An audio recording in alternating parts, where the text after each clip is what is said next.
Good morning बच्चों. Today we will solve second question of final accounts. So the question is given below is the trial balance of SH Gopi Chand as on 31st March 2010. You are required to prepare a trading and profit and loss account for the year ending 31st March 2010 and the balance sheet as that date. तो अब आपको कुछ समझ में आ रहा होगा कि ऐसे क्वेश्चन में क्या करना है. आपको trading and profit and loss account बनाना है बच्चों. कब का? 31 मार्च 2010 का. और बैलेंस शीट प्रिपेयर करनी है. ठीक है. सो फर्स्ट ऑफ ऑल जैसे हमने फर्स्ट क्वेश्चन में किया था फिर से वैसे ही करते हैं. आपको यहाँ पर आइडेंटिफाई करना है. ठीक है. Opening stock. अब आप कोशिश करें कि कुछ चीजें जो आपको पता है वो आप अपने आप से देखिए. आपको क्वेश्चन देखने की फॉर्मेट देखने की जरूरत ना पड़े.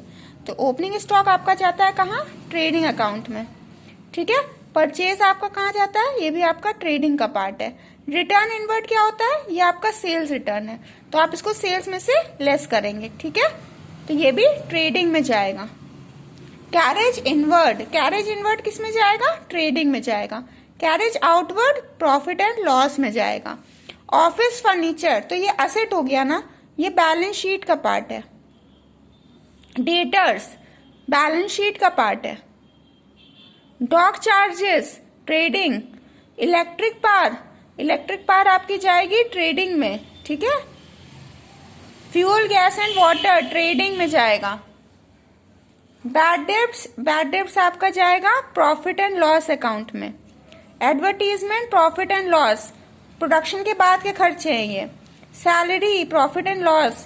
Cash in hand balance sheet. Cash at bank balance sheet में जाएगी. मोटर व्हीकल ये भी आपका असेट है, बैलेंस शीट में जाएगा. मोटर रिपेयर्स हुई हैं तो ये एक्सपेंस है, ये आपका प्रॉफिट एंड लॉस में जाएगा. Interest on bank loan. अब यहाँ पर इंटरेस्ट ऑन बैंक लोन किस साइड दिया है? डेबिट साइड दिया है. तो आप इसको पीएल में किस साइड दिखाएंगे? डेबिट साइड पे दिखाएंगे. तो ये आपके पीएल के डेबिट में दिखाइएगा. रेंट एंड इंश्योरेंस जो डेबिट में दिया है उसको आपको डेबिट में ही दिखाना है. बैलेंस शीट का डेबिट होता है असेट्स, ये हमने आपको लास्ट टाइम बताया था. Rent and insurance profit and loss. Business premises ये असेट हो गया, balance sheet. Household expense profit and loss. Credit side check करते हैं. क्रेडिटर्स हैं, लाइबिलिटी है, बैलेंस शीट जाएंगी. रिटर्न आउटवर्ड ये परचेज रिटर्न है. ठीक है. तो ये आपका जाएगा ट्रेडिंग में और परचेज में से हो जाएगा ये माइनस. सेल्स आपका किधर जाएगा? ट्रेडिंग में जाएगा. ठीक. कैपिटल बैलेंस शीट की लायबिलिटीज दिखाएगा. लोन फ्रॉम बैंक ये भी बैलेंस शीट की लायबिलिटी साइड है. डिस्काउंट रिसीव्ड हुआ है पीएल के क्रेडिट साइड में जाएगा. इसको मेरे साथ जैसे हम लिखते हैं वैसे आप भी अपने साथ साथ लिखते चलिएगा. कमीशन रिसीव्ड हुआ है तो प्रॉफिट एंड लॉस के क्रेडिट साइड जाएगा. अब देखिए जब आपके पास ऐसे बन जाएगा कि आपको क्या चीज कहाँ लिखनी है तो बस आपको पिक करना है और अपने अकाउंट में उसको लिखते जाना है. तो सबसे पहले टू ओपनिंग स्टॉक. तो देखिए trading and profit and loss account का हमने फॉर्मेट बनाया for the year ending 31 March 2010 for 31 March 2010. ठीक. इसके बाद सबसे पहला हमारा ट्रांजैक्शन जो हेड था वो था स्टॉक. तो ओपनिंग स्टॉक करके हम सबसे पहले लिखा इसको. परचेज दूसरा है तो परचेज में हम पहले चेक करेंगे कि कोई रिटर्न तो नहीं है, तो रिटर्न आउटवर्ड है, इसलिए हमने परचेज में से रिटर्न आउटवर्ड को लेस कर दिया और फिर हमने उसको आउटर कॉलम में शो करा. थर्ड जो आपका हेड दिया हुआ है वो दिया है. अभी आप रिटर्न इनवर्ड छोड़ देंगे क्योंकि ये सेल्स रिटर्न है तो अभी ये आगे काम आएगा आपको. Return inward trading. तो देखिए रिटर्न इनवर्ड गया ट्रेडिंग. ठीक है. फिर चेक करते हैं डॉक चार्जेस. तो डॉक चार्जेस फिर आपने लिखा. जैसे जैसे चलते जाएं ऐसे ऐसे अपने पास में लिखते जाएं. Electric power trading. ठीक है. इससे आपको बहुत आसानी होगी. Fuel gas and water trading. तो यहाँ हमने लिख दिया. अब देखिए डेबिट में कोई और चीज आपकी ट्रेडिंग की नहीं है तो डेबिट का पार्ट खत्म. अब आते हैं क्रेडिट साइड में. तो क्रेडिट में हमारा जाएगा सेल्स क्योंकि रिटर्न आउटवर्ड तो जा चुका है. ठीक. परचेज में से आप माइनस कर चुके हैं. सेल्स गया तो आपने सेल्स बाय सेल्स करके लिखा. अब हम पहले चेक करेंगे कोई रिटर्न तो नहीं है तो रिटर्न इनवर्ट बचा था यहाँ पर. ठीक है. तो आपने इस रिटर्न को सेल्स में से कर दिया माइनस. सेल्स रिटर्न था ये. अब क्या करना है? आपको क्लोजिंग स्टॉक चेक करना है. क्लोजिंग स्टॉक को ट्रायल बैलेंस के बाहर मिलेगा. ठीक. तो ये देखिए लास्ट में लिखा हुआ है स्टॉक एट द एंड 75,000. तो आपको यही क्लोजिंग स्टॉक ही कभी आपको ट्रायल बैलेंस के अंदर कभी भी नहीं मिलेगा. हमेशा ये आउटसाइड द ट्रायल बैलेंस मिलेगा। तो ये बच्चों से जनरली छूट जाता है, तो ये आपको ध्यान देके करना है।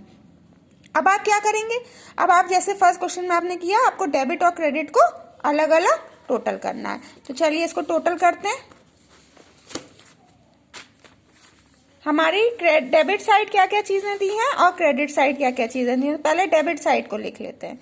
डेबिट साइड में आपका है 1,17,500, 45,000, 5,000, 10,000, 12,000 और 2,400। डेबिट हमने आपको बताया था ग्रॉस प्रॉफिट आप कंसीडर नहीं करेंगे क्योंकि आप कैलकुलेट करेंगे, आपका आंसर आएगा। तो हमने 45,000, 1,17,500, 2,400, 5,000, 10,000 और 12,000 हमने लिखा। तो इसको अब हमको जोड़ना है। आपका डेबिट साइड का टोटल जो आ रहा है वो आ रहा है 1,91,900। ठीक है, अब ऐसे ही हमको यहाँ पर हमें लिखना पड़ेगा डेबिट। ये आप अपना एक कहीं वर्किंग जैसे मैथ्स में करते थे ना, वैसे आप कहीं इसको वर्किंग अपने कर सकते हैं, कैलकुलेशन आप कर सकते हैं। अब ऐसे ही आपको क्रेडिट को टोटल करना है। तो क्रेडिट में हमारी क्या क्या चीजें दी है, 3,46,800 का एक अमाउंट दिया है और एक दिया है 75,000 का। तो हम इन दोनों को भी अब ऐड करेंगे। ठीक है, तो ये हम ऐड करेंगे तो हमारा आएगा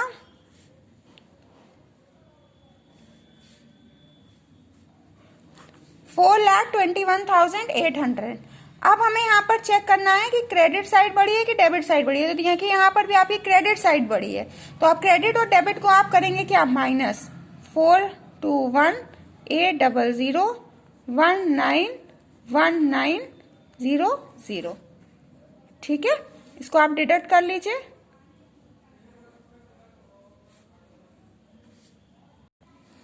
तो जो आपका डिडक्ट करके आंसर आ रहा है वो आ रहा है 421,900। जो माइनस करके आंसर आता है यही हमारा ग्रॉस प्रॉफिट या ग्रॉस लॉस हो जाता है। ग्रॉस प्रॉफिट कब होगा ये भी हम आपको बता चुके हैं, जब क्रेडिट साइड डेबिट साइड से ज्यादा होगी।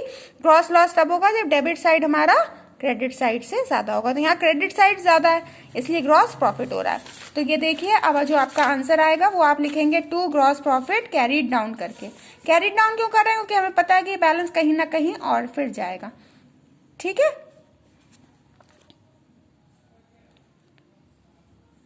तो जो हमारा माइनस करके आंसर आएगा वो आ रहा है आपका 2,29,900।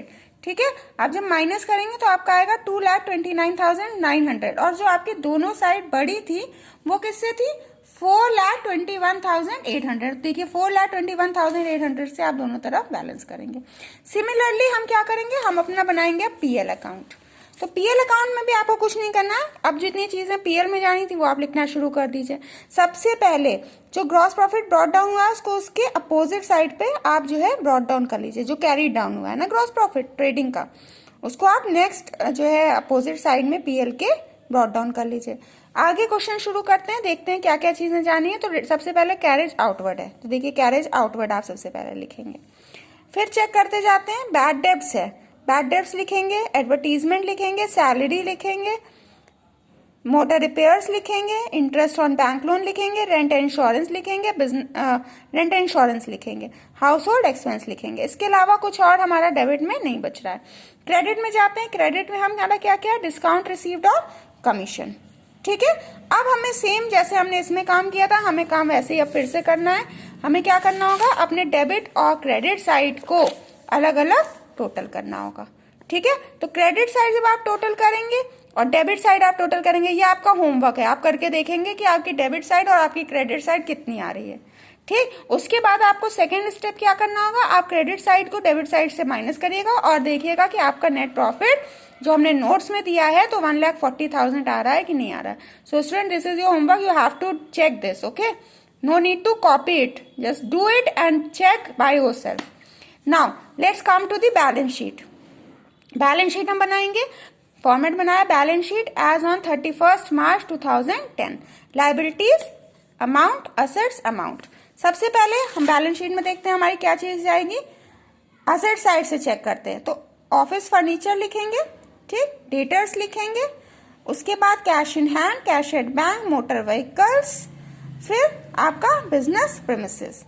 इतना आपने लिख लिया, लेकिन एक चीज छूट रही है, ये चीज बच्चों से बार बार छूटती है। आपका जो स्टॉक है, ये हमने आपको लास्ट टाइम बताया था कि ये नीचे लिखा होता है, किसी दो जगह जाता है। तो दो जगह मतलब एक तो ये कहाँ गया था, ट्रेडिंग में गया था, दूसरा ये कहाँ जाएगा, ये जाएगा बैलेंस शीट की एसेट्स में। तो आप देखिए आपका क्या क्या गया, cash in hand, cash at bank, debtors, stock, ठीक है, ऑफिस फर्नीचर, मोटर व्हीकल और बिजनेस प्रेमिसेस। अब जब आप इसको सबको टोटल करेंगे तो आपका टोटल आएगा 3,53,100। अब आ जाते हैं अपनी लायबिलिटी साइड में, तो हम अपना क्रेडिट बैलेंस चेक करते हैं। सबसे पहला है क्रेडिटर्स, ठीक, उसके बाद कैपिटल है, कैपिटल में आपको एडजस्टमेंट करना होगा। अभी कैसे होगा ये बता रही हूं मैं। लोन फ्रॉम बैंक, बस ये तीन चीजें हैं। तो आपने क्या क्या लिखा, लोन फ्रॉम बैंक लिखा, क्रेडिटर लिखा और आपने लिखा कैपिटल, ठीक है। तो कैपिटल में अब आप क्या करेंगे, कैपिटल आपने लिखा, उसमें अगर आपका जो पीएल में नेट प्रॉफिट आया होता है तो उसको आप ऐड करते हैं, हम आपको फर्स्ट क्वेश्चन में भी समझा चुके हैं। अगर आपका नेट लॉस आया होता है तो आप उसको माइनस करेंगे, तो नेट प्रॉफिट यहाँ ऐड करना है, इस बात का आपको ध्यान रखना है पेपर के टाइम अपने। इसके बाद आपको एक चीज और दी हुई थी, आपको दिया होता है हाउस होल्ड एक्सपेंसेस। तो बेटा ये हाउस होल्ड एक्सपेंसेस पीएल का पार्ट नहीं है, ये आपकी बैलेंस शीट का पार्ट है, ठीक है। ये हमने आपको पीएल का पार्ट बताया क्योंकि ये आपका एक्सपेंस लिखा है ना। और जब बच्चे एक्सपेंस देखते हैं तो उसको क्या करते हैं, जल्दी से लिख देते हैं अपने प्रॉफिट एंड लॉस अकाउंट में, लेकिन ये हाउस होल्ड एक्सपेंस है। हाउस होल्ड एक्सपेंस का क्या मतलब होता है, हाउस होल्ड एक्सपेंस का मतलब है हमने अपने घर के खर्चे के लिए जो है घर के मतलब अपने पर्सनल यूज के लिए जो खर्चा किया। और जब आप पर्सनल यूज के लिए खर्चे करते हैं तो हमने आपको बेसिक अकाउंटिंग टर्म्स में बताया था कि इसको हम क्या कहते हैं, ड्राइंग्स कहते हैं।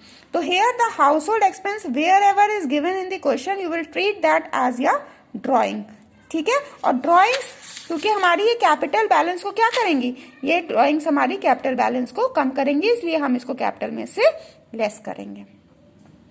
बेसिकली क्या होता है, क्वेश्चन में हमको दिया होता है ड्राइंग्स करके, लेकिन कभी कभी आपको कंफ्यूज करने के लिए वो हाउस होल्ड एक्सपेंस भी दे सकता है। तो अगर हाउस होल्ड एक्सपेंस दिया होगा तो आपको यही पहले उस बात का मतलब समझना है। अगर हर एक टर्म आपके क्लियर है तो आपको कभी दिक्कत नहीं होगी। हाउस होल्ड एक्सपेंस का मतलब है आपने अपने पर्सनल यूज के लिए खर्चा किया है। तो अगर आप पर्सनल यूज के लिए खर्चा कर रहे हैं तो इसका मतलब वो क्या हो गया, वो आपकी ड्राइंग्स हो गई। अब आप कैपिटल में नेट प्रॉफिट ऐड कर लीजिए और ड्राइंग्स को कर लीजिए लेस। उसके बाद आप लायबिलिटी और एसेट्स को मैच करेंगे तो ये दोनों साइड्स आपकी इक्वल आएंगी, ठीक है। So children, I hope that the second question is clear to you all. From tomorrow onwards we are going to solve the practical questions, okay. I will tell you how to solve the question and you have to do the question by your own. So please keep watching the videos, okay. Thank you, have a nice day.